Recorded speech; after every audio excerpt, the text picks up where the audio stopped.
Welcome into the latest edition of ESPN FC. I'm Dan Thomas, joined by Shaka Hislop and Stevie Nicol. Now, normally when you think of Rob Dawson, you think of a dour figure in the Manchester rain. Not today, though. Look at this. Wow. Wow. Big time. What an upgrade. What an upgrade, indeed. Where are you, Rob?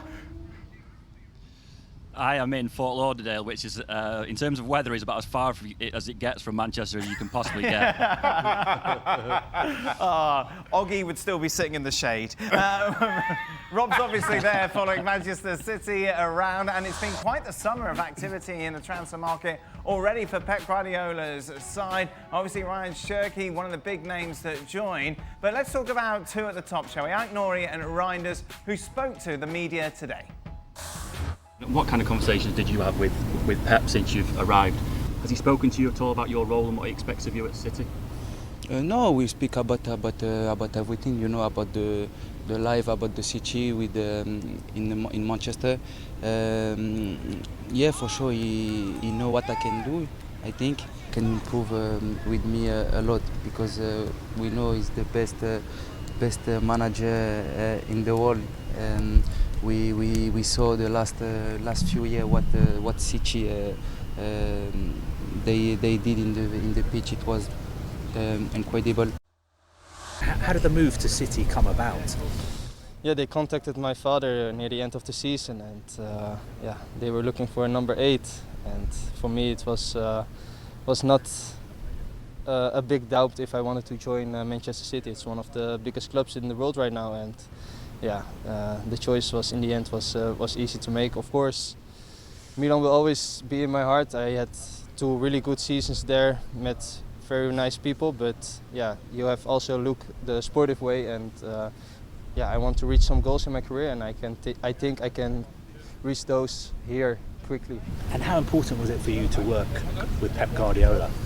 Yes, that's also a big thing, of course. The best coach in the world, and yeah, I am very eager to learn new things here and the style of playing. Who do you look up to? Who are your references as midfielders? When I was younger, I always looked to Andres Iniesta, how he read the game, how he played the game, his technical ability, and also to Kevin De Bruyne, how he was scanning the pitch, his passes he gave.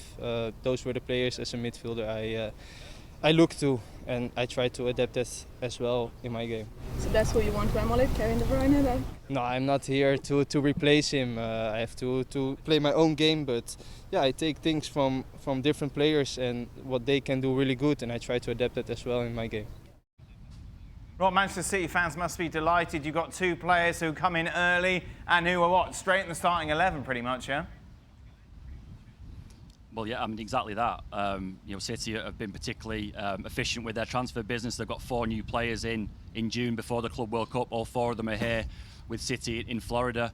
Aït-Nouri is a Premier League proven left back. They haven't had a specialist left back in the squad for a while, and last year it was Josko Gvardiol who was playing there, who's really a centre half. Reijnders, you know, a great box-to-box midfielder, voted the best midfielder in Serie A last season, got 10 Serie A goals, and City were desperate for legs in that midfield last season. And it seems like they've kind of cured a lot of the problems that they had last season. Obviously, it's always a risk bringing new players, and you can never guarantee a player who's going to come in and hit the ground running straight away. But in terms of how clever City have been, and also the fees that they've paid for these players, you know, it looks very, very smart business by them. Yeah, it does look good, then, Stevie. If I'm a City fan, I'm feeling pretty good about what's happened over the last couple of weeks. Yeah, absolutely. You know, I think you know, Cherki going forward, Reijnders, I think, is going to be the new Gundogan. You know, do the job that he did. So he'll play alongside Rodri, basically. I would assume so, and try and emulate what Gundogan did the year before he left, scoring goals, and of course Aït-Nouri going forward, creating. So yeah, on paper, absolutely, they look like smart decisions. And we've talked about the Club World Cup, the positives and the negatives. Surely a positive is a sense that you get in early with your team, you get a feel for what Pep Guardiola wants. And also, just as a general rule of thumb, the later you get in the transfer window, things just seem to get a little bit more desperate. You just wonder if prices become inflated. So getting your business done early, I think financially is good business for Manchester City, and then having them for the Club World Cup, settling in, because there's a lot for Pep Guardiola to put right, given what we saw from City last season. So to getting them in early, getting them settled in the side, and understanding all the dynamics around what needs to be done, what needs to change for City, all the better. You've been obviously on pre-season tours with clubs in the past. Obviously, you've travelled for big tournaments as well, Rob. What's the feel from your perspective personally going into this tournament from a City point of view? Well, I think City are certainly here to win it. I mean, it was a message that Aït-Nouri and Reijnders both gave us today when we were speaking to them in those interviews. One important distinction that City have made is that this isn't a tournament that's been tagged on the end of last season. For them, this is the start of a new season. And when City landed here on Thursday, they had a little dinner, they had a stretch outside, they came in for a team meeting, and Pep Guardiola sat them all down and said, we are here to win it. Don't think that this is a holiday. You know, you're not here to play golf. You are here to win this tournament. And I think that's trickled down into the players, and certainly the message from all the players that we're speaking to, the staff members that we're seeing around their training base at Lynn University, at Boca Raton, are all saying the same thing. You know, they are here to win this tournament. For someone like Aït-Nouri, Stevie, what's easier, playing for Wolves or playing for City? I would suggest playing for City. You know, he's going to do. Listen, Donald's critical of how he couldn't defend, but he's certainly not going to be asked to do as much defending as he was with Wolves.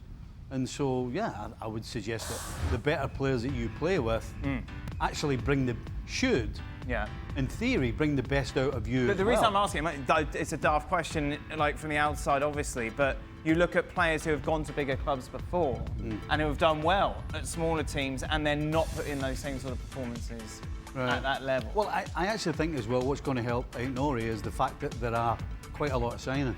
Right. You know, if you're one guy alone being brought into a championship team, all of a sudden you got one job to do. You got to replace the guy that you pulled in to not compete with, but do what he's done previously, a la winning championships, whether it's domestically or in Europe. But when you've got 3 or 4, the spotlight isn't quite on you. And I would suggest that the spotlight's probably going to be on the likes of Shaka and Reijnders, particularly because Reijnders is coming from being, you know, arguably the best player in Serie A. So I think Aït-Nouri is in a good position where he can come in a little unnoticed and be able to get on with his job, because that's what we all want to do at the end of the day. We don't want the noise outside or inside or whatever.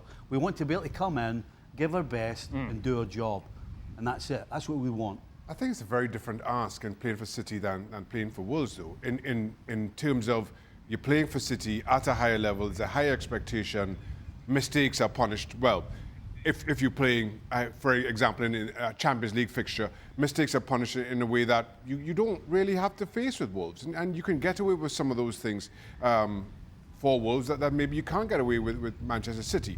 But that being said, as players, this is what we want. We want that high-pressure situation. We strive to play in bigger clubs, to play in those bigger games, and at the very least, see how you cope. So you don't shun that opportunity, because with it comes more pressure. The one thing I would say, not just Aït-Nouri, but everybody else, when you go to a top team as a player, and everybody's different, as soon as you realise that you're accepted and you belong there, that's when you take off. Right. Yeah. And everybody's different. It takes some people longer than others, but that's the key. As soon as as a player you realise, you know what, this might be Man City, they might be European champions, they might be triple Premier League or 4-time Premier League winners, but you know what? I deserve to be there, and I fit in here. And it is slightly different to the signings maybe we've seen them make over the last couple of years, Rob. Obviously, they brought in Savinho, brilliant season for Girona. Didn't quite replicate that sort of form. Doku, young, exciting, but had plenty of space to grow. For someone like Reijnders, as Stevie said, the best player in Serie A last year, you're getting someone who comes in and he is grown already. Yeah, and I think it probably acknowledges, or City acknowledging, that they perhaps made a mistake last summer, that they didn't make as many changes to the squad as perhaps they should. I mean, Pep Guardiola has referenced that last season, that maybe he put too much faith in the likes of Gundogan and Bernardo Silva to kind of replicate their performances again.